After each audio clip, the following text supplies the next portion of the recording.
Part second start कर रहे हैं, the cold war era polity, class 12 की। इसमें हम लोग न्यू इंटरनेशनल इकोनॉमिकल ऑर्डर के बारे में पढ़ेंगे, लीस्ट डेवलप कंट्रीज के बारे में कुछ जानेंगे और इकोनॉमिकल डेवलपमेंट कैसे हुआ उन लीस्ट डेवलप कंट्रीज में, ये जानेंगे। ठीक है, फिर अपन लोग न्यू इंटरनेशनल इकोनॉमिकल ऑर्डर के जो आइडिया थे, आइडियोलॉजी थे, उसके बारे में जानेंगे। United nation conference of trade and development, UNCTAD, इसके बारे में जानेंगे। ट्रेड पॉलिसी डेवलपमेंट के बारे में जानेंगे और ट्रेडिंग सिस्टम के बारे में जानेंगे कि लीस्ट डेवलप कंट्रीज कैसे ट्रेड करेंगी, उनकी आइडियोलॉजी क्या थी, उनकी डिमांड क्या थी ट्रेड में।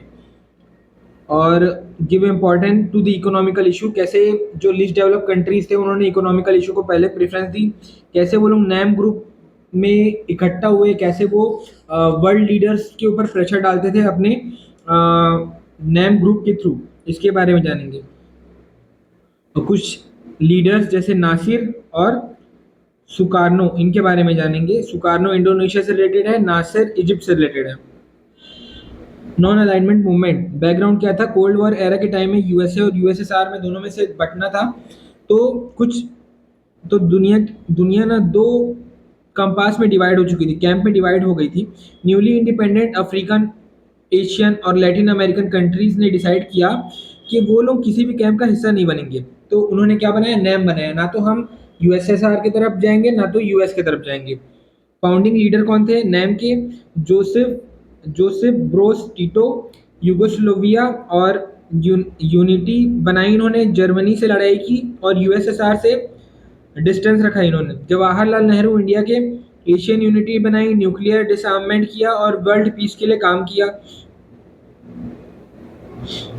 नासिर इजिप्ट, अरब लीडर थे ये, और सुकारनो इंडोनेशिया, एशिया अफ्रीका यूनिटी के लिए इन्होंने काम किया। और क्नूरमान घाना के थे, इन्होंने अफ्रीका के इंडिपेंडेंस मूवमेंट के ये लीडर थे। तो ये टोटल 5 मेन लीडर थे नैम के। 1956 में सबने फ्रेंडशिप की। 1961 में बलग्रेड, यूगोस्लोविया में पहला समिट हुआ नैम का। नैम क्यों इमर्ज हुआ, है ना, पहला 5 लीडर के कॉपरेशन के कारण। वर्ल्ड कोल्ड वॉर टेंशन और डिवाइड से बचने के लिए नैम का ओरिजिन हुआ। न्यूली इंडिपेंडेंट अफ्रीकन नेशन, वो लोग किसी भी खेमे में नहीं जाना चाहते थे, वो लोग इंडिपेंडेंट अपना नेशन के इंटरेस्ट के अपलिफ्ट के लिए काम करना चाहते थे। 16 new member in UN by 1960, इसमें 16 न्यू मेंबर्स जुड़ गए थे। अब नैम का ग्रोथ देख लेते हैं। 1961 फर्स्ट समिट 25 कंट्रीज थी। फिर 2006 हवाना समिट 14, 116, लेटेस्ट वाला यही है। 116 मेंबर थे और 16 ऑब्जर्वर कंट्रीज थी। इसमें हर तरह के पॉलिटिकल सिस्टम के कंट्रीज जुड़ने लगे नैम से। थोड़ा मिक्स हो गया, इसका जो आइडियोलॉजी था वो थोड़ा मिक्स हो गया, क्लियर डेफिनेशन नहीं मिला इसको। और what is not NAM, NAM क्या नहीं था, it is an alliance, USA bloc या यूएसएसआर ब्लॉक के पार्ट नहीं है। ठीक है, एम ये अलायंस ही नहीं है, नैम नहीं है, कोई अलायंस नहीं है। ये बस ऐसा एक ग्रुप है जो ना तो यूएसएसआर को सपोर्ट कर रहा है, ना यूएसए को सपोर्ट कर रहा है। ये न्यूट्रल भी नहीं है कि इसको कोई लेना देना नहीं है। ये काम करता है, मीडिएटिंग का काम करता है, जो कॉन्फ्लिक्ट को कम करने का भी काम करता है वर्ल्ड कंट्री यूएसएसआर और रशिया के बीच, यूएसएसआर और यूएसए के बीच में। ये आइसोलेट भी नहीं है कि एकदम अलग हो गए हैं। ये यूएसएसआर से भी ट्रेड करेगा, रशिया से भी ट्रेड, यूएसए से भी ट्रेड करेगा। ये एकदम अलग भी नहीं है। तो ये नहीं है, ना तो वो एक अलायंस है, ना ही वो एक न्यूट्रल बॉडी है, न्यूट्रल है ये नैम कंट्रीज, ना ही नैम कंट्रीज आइसोलेट है, एकदम अलग हो गए, अलग भी नहीं है वो लोग। बेसिकली नैम क्या है, independent foreign policy plus active participation in world peace without joining any bloc. NAM क्या है, इंडिपेंडेंट फॉरेन पॉलिसी, मतलब एक ग्रुप मिला जो कि इंडिपेंडेंट फॉरेन पॉलिसी बनाता है, जिसको नैम कंट्रीज फॉलो करते हैं। और दूसरा, ये किसी भी खेमे में नहीं जाता, अपने सेल्फ इंटरेस्ट के लिए काम करता है। एक लाइन में, नैम का मतलब है हम अपना डिसीजन खुद लें और यूएस के कैंप में ना यूएसएसआर के कैंप में ऐड हो। दुनिया के इस इशू को एक्टिवली पार्टिसिपेट करके ये रिजॉल्व करना चाहता है कि भाई ना तो हम यूएसएसआर से जुड़े ना यूएसए से जुड़े, हम अपने इंटरेस्ट को देखें, मगर वर्ल्ड में कुछ दिक्कत आए, वर्ल्ड में कोई कॉन्फ्लिक्ट चले तो उसको मीडिएट भी करे, उसको रिजॉल्व भी करे। Non aligned versus neutrality, neutrality war से दूर रहना, पार्टिसिपेट ना करना, ये क्या है? न्यूट्रलिटी। जैसे स्विट्जरलैंड, स्विट्जरलैंड क्या करता है? न्यूट्रल रहता है, वो किसी वॉर में पार्टिसिपेट नहीं करता, ना ही किसी वॉर का हिस्सा बनने की कोशिश करता है। वहीं नॉन अलाइनमेंट क्या है? नैम सुपर पावर के कैंप जैसे यूएसए या यूएसएसआर में ज्वाइन नहीं करता ये, लेकिन शांति बनाए रखने के लिए, वॉर को एंड करने के लिए पीस प्रमोट करता है। नैम क्या है? नॉन अलाइनमेंट, ये वर्ल्ड पावर के बीच में पीस स्टैब्लिश करने में, वॉर को एस्केलेट करने से रोकता है और लोगों में पीस को प्रमोट करता है, जैसे इंडिया इजिप्ट हो गए। New international economical order, cold war के टाइम पे ज़्यादातर नैम कंट्रीज पुअर और लीस्ट डेवलप थे। जब कोल्ड वॉर चल रहा था तो ज़्यादातर जो नैम कंट्रीज थे वो उसी समय इंडिपेंडेंस मिली थी उनको, उनके पास इकोनॉमिक इतनी नहीं थी कि वो लोग डेवलप कंट्रीज कहला सके, तो वो लोग अंडर डेवलप थे, पुअर कंट्रीज थे। कोल्ड वॉर के टाइम पे इन्होंने रियलाइज किया कि पॉलिटिकल इंडिपेंडेंस का फायदा तभी मिलेगा जब इकोनॉमिकल इंडिपेंडेंस होगा, कि भाई हम लोग ना तो यूएसएसआर के पॉलिटिक्स में जा रहे हैं ना ही यूएसए के पॉलिटिक्स में जा रहे हैं, तो इसका फायदा हमें तब अच्छे से मिलेगा जब हम political independence as well as economical independence, हम यूएसएसआर से भी ट्रेड करेंगे, हम यूएसए से भी ट्रेड करेंगे, तब हमें इसका ज़्यादा फायदा मिलेगा। 1972 में यूएन सीटीएडी मतलब यूएन ट्रेड वाला जो अभी आपको बताया था रिपोर्ट आई, उसमें a new trade policy for development उसमें डिमांड की इन्होंने कि जो डेवलपिंग नेशन है, जो नैम नेशन है, उनकी क्या डिमांड है ट्रेड से रिलेटेड। पहला, नेचुरल रिसोर्स पर अपना कंट्रोल होगा, डेवलप कंट्री उसको एग्जॉस्ट नहीं कर सकते। जैसे कि कोई अंडर डेवलप कंट्री है, जैसे अफ्रीकन कोई कंट्री है, उसके पास बहुत सारे नेचुरल रिसोर्स है, अब कोई डेवलप कंट्री आई उसको बोली कि भाई हमको ये रिसोर्सेज दे दो, और उसका रिसोर्सेज को एक्सप्लॉइट करने लेके जाने लगी, और उस अफ्रीकन कंट्री को कोई फायदा ही नहीं मिला, तो आप ऐसा एक्सप्लॉइट नहीं कर सकते किसी कंट्री को। दूसरा, वेस्टर्न मार्केट एक्सेस मिल जाता है, जब हम ट्रांसपोर्ट करते हैं तो हमको वेस्टर्न मार्केट एक्सेस मिलेगा, तो हमारे प्रोडक्ट वहाँ भी बिकेंगे, इससे सेल बढ़ेगी। टेक्नोलॉजी सस्ती हो जाती है कि दूसरी कंट्री का कोई टेक्नोलॉजी हमारे यहाँ आ रहा है, फिर वो हमारे यहाँ उस टेक्नोलॉजी का रेट ज़्यादा है, मगर जो दूसरी कंट्री से वो टेक्नोलॉजी आई वहाँ उसका रेट कम था, तो यहाँ प्राइस स्टेबिलिटी मेंटेन होती है, टेक्नोलॉजी सस्ती होती है। इंटरनेशनल इकोनॉमिकल इंस्टीट्यूट में बड़े रोल है ना, कि जो नैम कंट्रीज हैं वो इकोनॉमिकली वीक हैं अभी, तो उनको इकोनॉमिकल इंस्टीट्यूट में कोई अच्छा रोल मिलेगा तो वो अपने आप इकोनॉमी को डेवलप करने की कोशिश करेंगे, तो उनकी ये डिमांड थी इकोनॉमिक वाले रोल इनको मिलने चाहिए। 1960 में नैम का फोकस पॉलिटिकल था, 1917 में इकोनॉमिकल फोकस शिफ्ट हो गया, नैम एक इकोनॉमिकल प्रेशर ग्रुप बन गया था। 1980 के एंड तक new international economical order fail हो गया, क्योंकि डेवलप कंट्री यूनाइटेड थी और डेवलपिंग कंट्री डिवाइडेड थी। 1980 में नैम जो न्यू इकोनॉमिकल ऑर्डर के जो नैम कंट्रीज लोगों ने निकाले थे लिस्ट, वो फेल होने लगे, और जो वर्ल्ड पावर थी वो लोग इसको मानने नहीं लगे। कारण ये था कि जो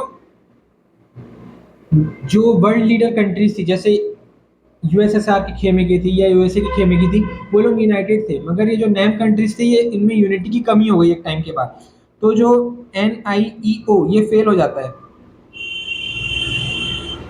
फाउंडिंग फिगर के बारे में थोड़ा पढ़ लेते हैं। गैमल अब्दुल नाजिर, ये इजिप्ट के अरब नेशनलिज्म थे, नेशनलिज्म को फॉलो करते थे, सोशलिज्म एंटी इंपेरियलिज्म को इन्होंने प्रमोट किया।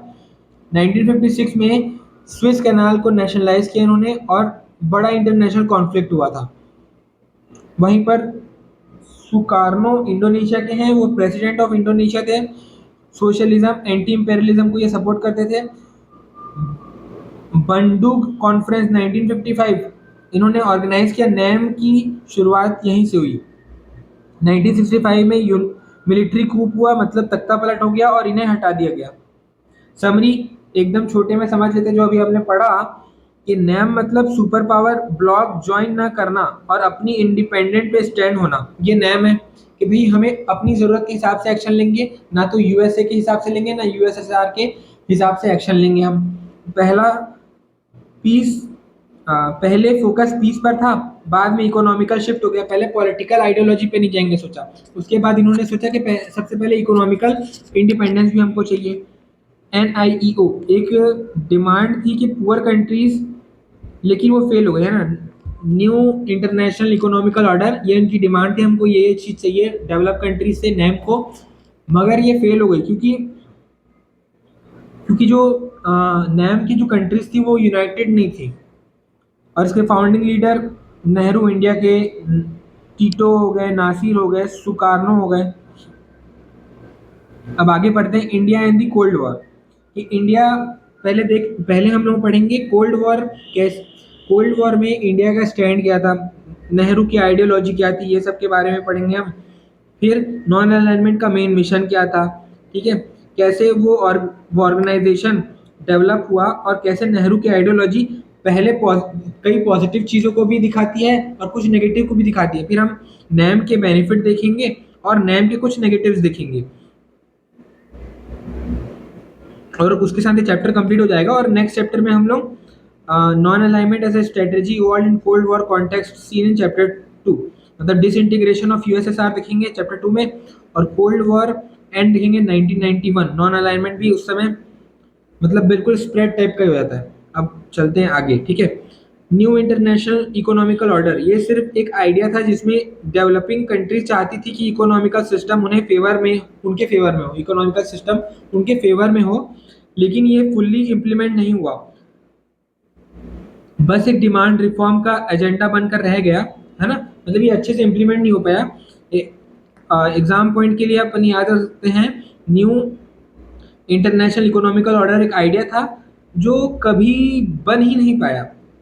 इंडिया और कोल्ड वॉर, इंडिया का रोल क्या था कोल्ड वॉर में, टू फोल्ड रिस्पॉन्स था इंडिया का, अलायंस से दूर रहना, ना तो यूएसए से जुड़ना ना तो यूएसएसआर से जुड़ना, वॉइस उठाना अगेंस्ट न्यूली इंडिपेंडेंट कंट्री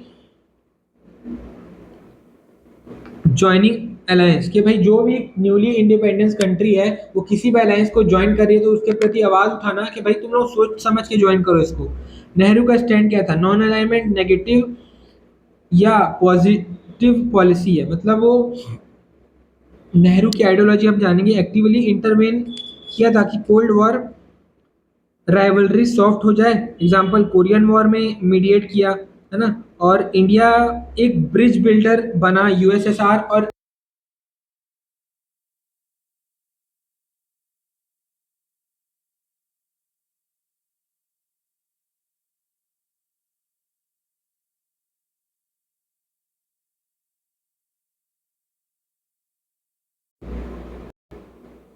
तो कलेक्टिविज्म फॉलो किया नैम ने, इंडिया सोलो एक्ट नहीं किया बल्कि बाकी कंट्रीज को भी नैम में जोड़ा और सोचा कि कॉमन वेल्थ फ्री नेशन को फॉलो करें जो कोल्ड वॉर से सॉफ्ट ना हो।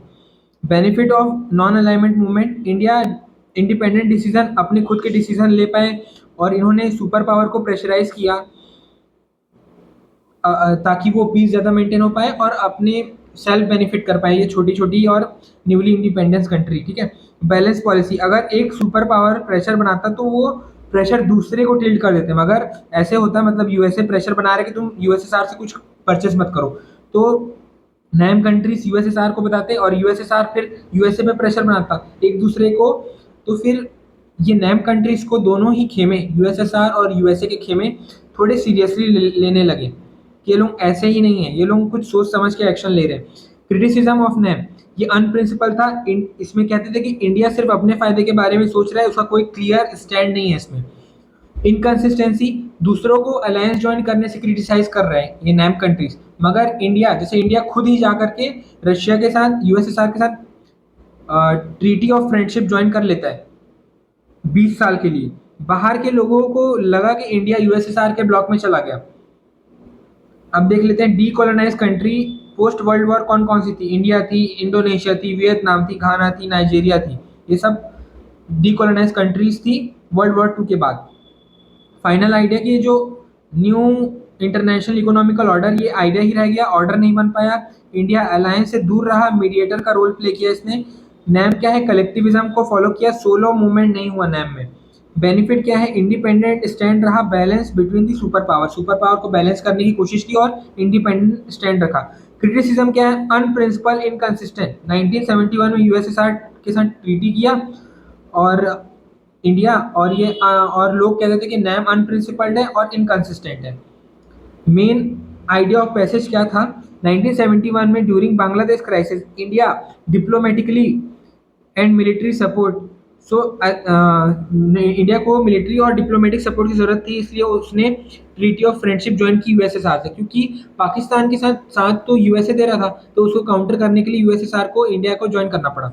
ठीक है, but India still maintain good relation with the USA and other countries. फिर भी यूएसए को ज्वाइन करने के बाद भी इंडिया गुड रिलेशन मेंटेन कर पाया, यूएसएसआर के साथ गुड रिलेशन हुआ क्योंकि ट्रीटी ज्वाइन कर ली थी, बाकी कंट्री यूएसए और अदर कंट्री के साथ भी एक अच्छा रिलेशन मेंटेन कर पाया India. Non alignment was a cold war strategy, ये कोल्ड वॉर स्ट्रेटेजी थी, it help to small poor country to avoid become puppet of the super power. ये क्या किया नैम ने, स्मॉल कंट्रीज को पपेट बनने से रोका सुपर पावर के। और कोर वैल्यू ऑफ नैम क्या था, new decolonise state share has a common history, together they become powerful. देखिए जो डीकोलोनाइज कंट्री है उनका कॉमन हिस्ट्री है, उनके ऊपर किसी ने राज किया, अगर वो साथ जुड़े तो एक पावरफुल ग्रुप बना करके एक आइडियोलॉजी पे चलेंगे तो ज़्यादा उनके लिए बेनिफिट होगा। Even a small country can follow independent policy. देखिए अगर आप किसी भी खेमे में जाएंगे तो आपको उनके हिसाब से पॉलिसी फॉलो करनी पड़ेगी, मगर आप नैम में जाएंगे तो अपनी इंडिपेंडेंट अपने सेल्फ बेनिफिट के लिए जो भी पॉलिसी फॉलो करना चाहे आप कर सकते हैं। International system should be more democratic and reduce inequality, कि जैसे नैम जैसे ग्रुप इंक्रीज होगा तो इंडिपेंडेंट सिस्टम डेवलप होगा, डेमोक्रेटिक सिस्टम डेवलप होगा वर्ल्ड में, और इनइक्वालिटी कम होगी। This idea are still relevant even after the cold war ended. ठीक है, ये आइडिया अभी तक रिलेवेंट है कोल्ड वॉर के एंड के बाद भी। फर्स्ट वर्ल्ड क्या है, कैपिटलिस्ट यूएसए और उसके अलायंस हो गए। सेकेंड वर्ल्ड क्या है, इंडिया, इंडिया तो थर्ड वर्ल्ड में आएगा, यूएसएसआर और उसके अलाइंस किसमें सेकेंड वर्ल्ड में आते हैं, और थर्ड वर्ल्ड में आते हैं नॉन अलाइंड कंट्री आते हैं, जैसे कि इंडिया, इजिप्ट, यूगोस्लेविया, ये सब आते हैं। और ये चैप्टर अपना कंप्लीट होता है। अब नेक्स्ट चैप्टर में आपको मिलते हैं, नेक्स्ट चैप्टर है एंड ऑफ द बाइपोलैरिटी।